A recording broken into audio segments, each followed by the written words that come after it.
Have you ever heard of a case so shocking, so mysterious that it grabbed everyone's attention yet was never solved? Join us as we dive into one of the darkest chapters of Hollywood's past, a story that left more questions than answers. This is the tale of Elizabeth Short, a young woman who came to Los Angeles with dreams but would be remembered as the Black Dahlia. Her story speaks of ambition, secrets, and a mystery that refuses to rest. Los Angeles in the 1940s, the land of promise, the heart of the film industry. It was a place where stars were born, where lights glittered bright enough to blur the shadows that stretched across the city. Many traveled here from small towns with big dreams, hoping to make a mark in the world of film and fame. But beneath this dazzling facade, a dark undercurrent flowed, one that no amount of glamour could ever erase. Elizabeth Short, a 22-year-old with dreams of making it in Hollywood, a young woman from Medford, Massachusetts, with aspirations of becoming an actress. The city called to her like a siren, promising beauty, fame, and the life she had always imagined. But Elizabeth's story would be different. In a place known for dreams, hers would become a nightmare, one that still haunts Los Angeles to this day. She was a girl full of life, nicknamed the Black Dahlia because of her dark hair, striking features, and penchant for black clothing. Elizabeth was beautiful, mysterious, and carried herself with a quiet strength. Yet, despite her dreams and determination, she was destined to be remembered not for the life she lived, but for the grisly fate that awaited her in the City of Angels. It was a cold January morning in 1947 when a woman named Betty Bersinger took her usual walk through Leimert Park, an area filled with neatly kept homes and winding streets. As she and her young daughter walked along Norton Avenue, Betty noticed something lying in a vacant lot just off the road. At first glance, it looked like a mannequin carelessly discarded on the ground. As she drew closer, a chilling realization dawned upon her. What lay before her was not a mannequin, but the naked body of a woman. Horrified, Betty clutched her daughter and hurried to call the police. What she had stumbled upon would quickly become one of the most infamous crime scenes in American history. Elizabeth Short's body had been left in two halves, a grotesque scene of precision and brutality. Her face had been slashed from ear to ear, leaving a ghastly smile. The police who arrived on the scene struggled to comprehend what they were witnessing. It was a nightmare come to life, one that would haunt the city and shock the nation.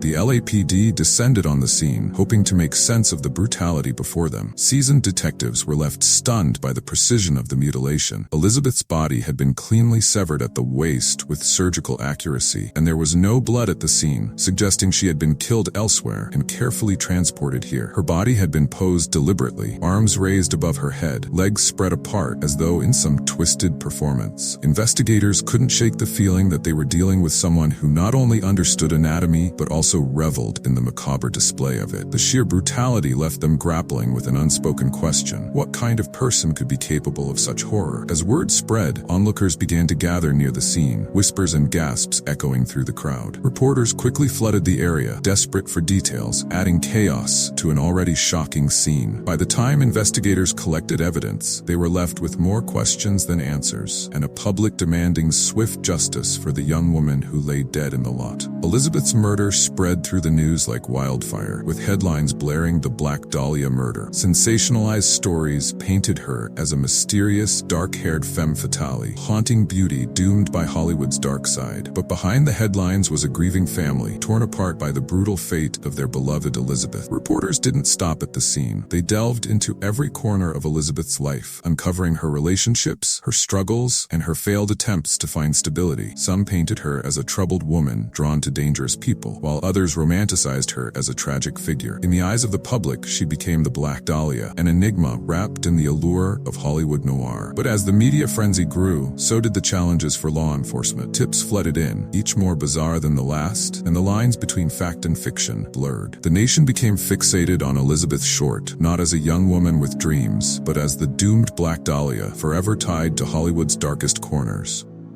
On September 27, 1969, the Zodiac strikes again. This time, he targets college students Brian Hartnell and Cecilia Shepard, who are picnicking by the shores of Lake Berryessa in Napa County. The serene setting quickly turns sinister. The killer approaches them wearing a black executioner's hood, complete with the circle and cross symbol stitched on his chest. He binds both of them, ties them up, and then stabs them mercilessly before fleeing. It's a brutal attack, and one that shocks even seasoned investigators. Brian survives, though wounded, vivid and provides a description of the killer's appearance and demeanor. Cecilia, however, does not survive, adding to the list of the Zodiac's victims. The killer calls the police himself, tauntingly reporting the attack. As the investigation progressed, various theories began to emerge. Some believed that Elizabeth's killer was a spurned lover, someone who had acted out of jealousy or rage. Others whispered that she had been involved with dangerous men in the underworld of Los Angeles, men who would kill to keep their secrets safe. Some even speculated that Elizabeth had fallen into the hands of a sadistic surgeon, someone with the skill and depravity to carry out such a heinous act. The clean severing of her body pointed to someone with medical knowledge. It was a possibility that haunted detectives, raising questions about the city's darker residents and their hidden lives. Rumors, fueled by the press, spread like wildfire. Was it revenge, a twisted game, or perhaps something even more sinister? Each theory was more chilling than the last, but none could be proven, leaving detectives to sift through endless possibilities in a case that seemed destined to remain a mystery. One name would emerge years later as a prime suspect in the Black Dahlia murder: Dr. George Hodel, a prominent physician with a dark reputation. His own son, Steve Hodel, would claim that George had both the skill and the depravity to commit such a crime. But at the time, George Hodel was untouchable, a wealthy man living a life of privilege. Hodel's behavior and interests raised suspicions. He hosted strange gatherings in his Hollywood mansion, gatherings that some described as cult-like. He was known to be a man with a profound interest in surrealism and the macabre, making his possible involvement in the Black Dahlia case all the more chilling. Yet, despite the mounting suspicions against him, Hodel remained a free man. His connections and influence made it difficult to bring him to justice, and without concrete evidence, the LAPD was forced to watch him slip away. The dark figure of Dr. Hodel loomed over the investigation, leaving a haunting question: was he the Black Dahlia's killer? As days turned into weeks, frustration grew within the LAPD. Detectives followed every lead, but each one seemed to vanish like smoke. Witnesses provided conflicting accounts, and those who might have known something crucial were either too scared or too unwilling to talk. In a city like Los Angeles, secrets were a valuable currency, and nobody wanted to risk revealing theirs. Officers interviewed Elizabeth's friends, acquaintances, and anyone who might have crossed her path in her final days. Some described her as kind and hopeful, a young woman searching for her place in the world. Others painted a different picture, one of a woman drifting between relationships, desperate for stability. These conflicting stories only added to the mystery, leaving detectives without a clear sense of who Elizabeth truly was. The LAPD's resources were stretched thin, with other cases piling up and public pressure mounting. Detectives feared that the case might slip through their fingers, becoming just another cold case in a city that seemed to swallow people whole. But they continued to work, determined to find answers for the young woman who had been silenced in the most brutal way imaginable. As news of Elizabeth's murder continued to dominate headlines, the people of Los Angeles grew increasingly fearful. The Black Dahlia had become a symbol of the city's hidden dangers, a reminder that beneath the glamour of Hollywood lay something dark and unrelenting. Citizens began to look over their shoulders, worried that a killer could be lurking among them. Yet, while fear gripped the city, so did fascination. People from all walks of life found themselves drawn to the case, scouring newspapers for updates, speculating with neighbors about possible suspects. The Black Dahlia murder became a twisted obsession, a story that gripped the nation and kept readers coming back for more. For Elizabeth Short, however, the fascination was a double-edged sword. While her story reached millions, she was no longer seen as a person, but rather a mystery to be solved, a symbol of Hollywood's allure and its pitfalls. The young woman who came to Los Angeles with dreams of becoming a star had, in a tragic way, found fame, but at the ultimate cost. With the press frenzy came a wave of false confessions, each one as bizarre as the last. Over 50 people came forward, claiming they were the Black Dahlia's killer. Some were clearly lying, eager for a twisted moment in the spotlight. Others provided enough detail to make detectives pause, but their stories ultimately unraveled under scrutiny. Each confession felt like a cruel taunt, a dead end that sapped the detectives' hope and time. The LAPD worked tirelessly to sift through the lies, only to find themselves no closer to the truth. Each suspect ruled out felt like another failure, another reminder that Elizabeth's killer might never be found. Yet, despite the lack of real leads, these false confessions fueled public interest, adding layers of intrigue and mystery to an already complex case. The Black Dahlia's killer was becoming a ghostly figure in the city's consciousness, an unseen presence who had outwitted police, blending back into the shadows with chilling ease.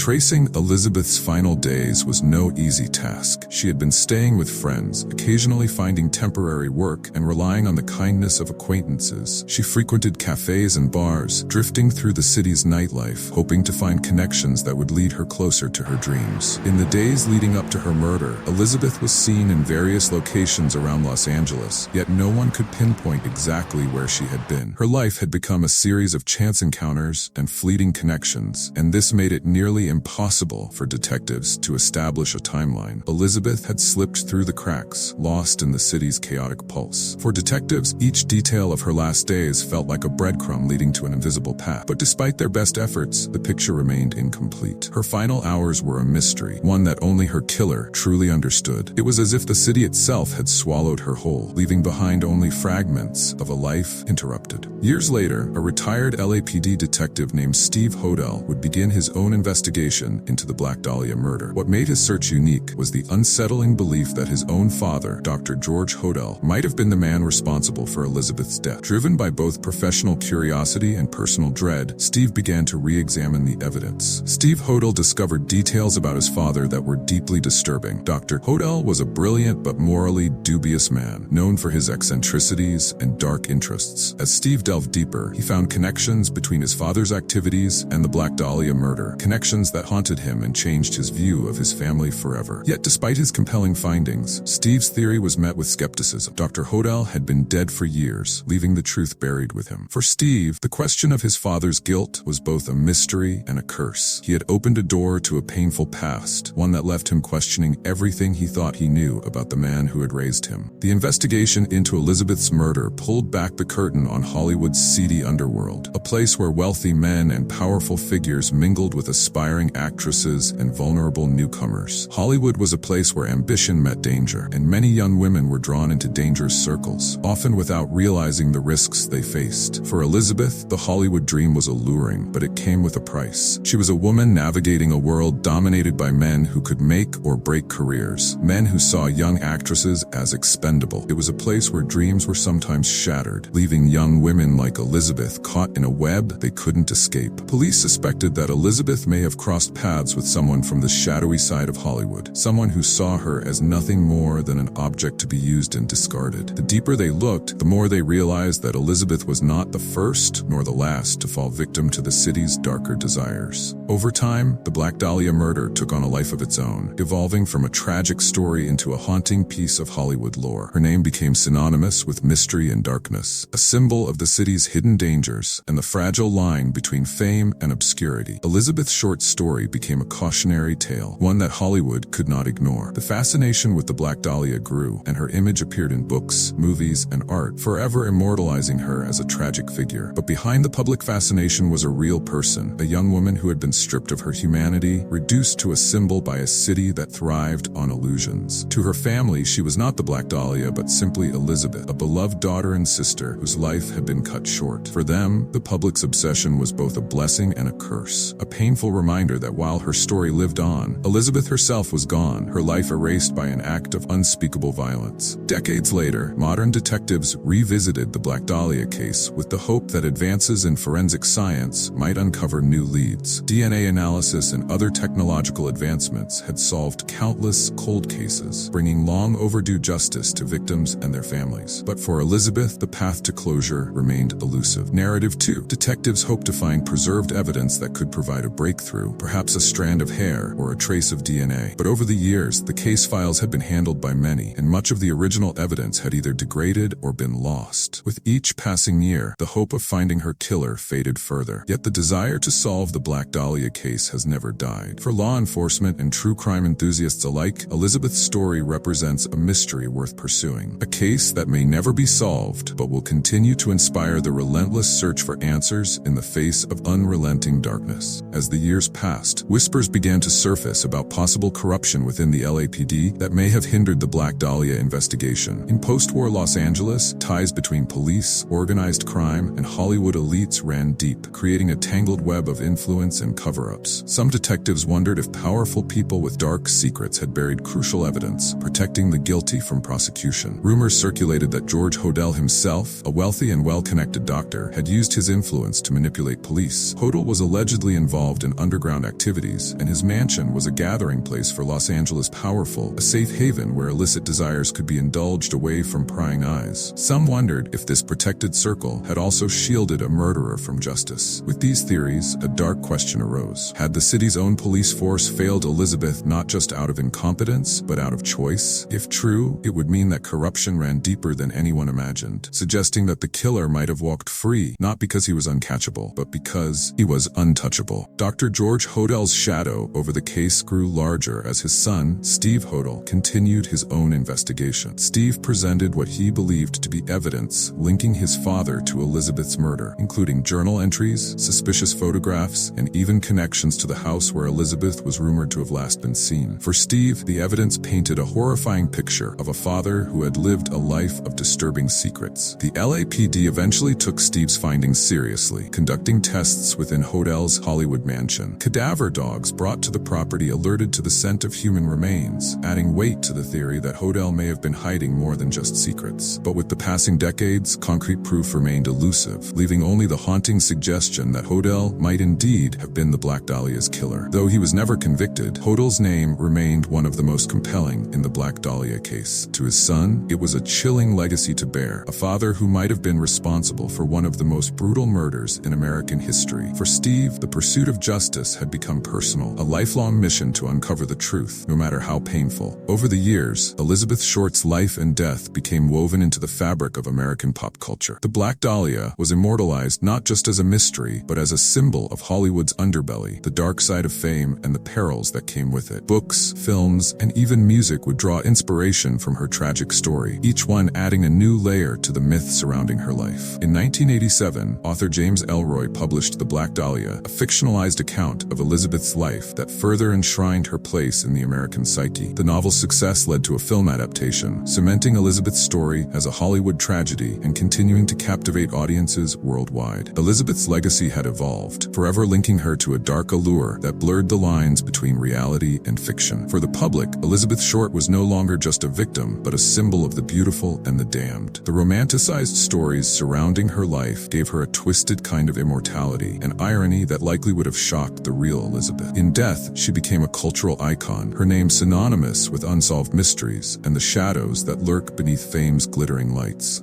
While the public may have seen Elizabeth as the Black Dahlia, her family saw her as their daughter and sister, a beloved young woman with a passion for life. For her mother, Phoebe Short, the murder was a grief too heavy to bear. The years that followed were filled with both sorrow and anger, the pain of knowing her daughter's killer had escaped justice. Phoebe had to navigate life after Elizabeth's death with the knowledge that her daughter had been claimed by a city she barely knew. She mourned not only the brutality of the crime, but also the life Elizabeth never had the chance to live. Her grieving process was made all the more difficult by the constant media attention, which painted Elizabeth as a tragic figure, rather than the vibrant young woman she had been. Elizabeth's family and friends held on to their memories of her, trying to honor the woman behind the infamous moniker of the Black Dahlia. For them, she would always be Elizabeth, a girl with dreams and ambitions, a girl whose story was brutally rewritten in blood. It was a tragedy that affected all who loved her, and one that time would never fully heal. 75 years have passed since Elizabeth Short's death, yet the Black Dahlia murder remains unsolved. Over the decades, countless people have tried to unravel the mystery, poring over evidence, re-examining suspects, and developing theories that only add to the case's enigma. But with each new piece of information comes the sobering realization that the full truth may never be known. For true crime enthusiasts, Elizabeth's case is the ultimate cold case, one that tantalizes and frustrates, drawing in everyone from seasoned detectives to amateur sleuths. Her story has become a cautionary tale, a reminder of the darkness that can lurk beneath the surface, hidden in plain sight, waiting to reveal itself. And in this way, Elizabeth's story lives on, haunting the public and compelling the curious to keep searching. The Black Dahlia case shows just how far people will go to find answers, even when they might never know the full truth. Elizabeth Short's story might never be solved, but her memory lives on as one of the darkest mysteries in history. She remains a haunting question, a young woman forever part of Los Angeles' past, a city full of secrets and dreams. If you're drawn to stories like these, don't forget to subscribe and like this video. There are always more mysteries waiting to be told, and we'd love to have you join us for the next one.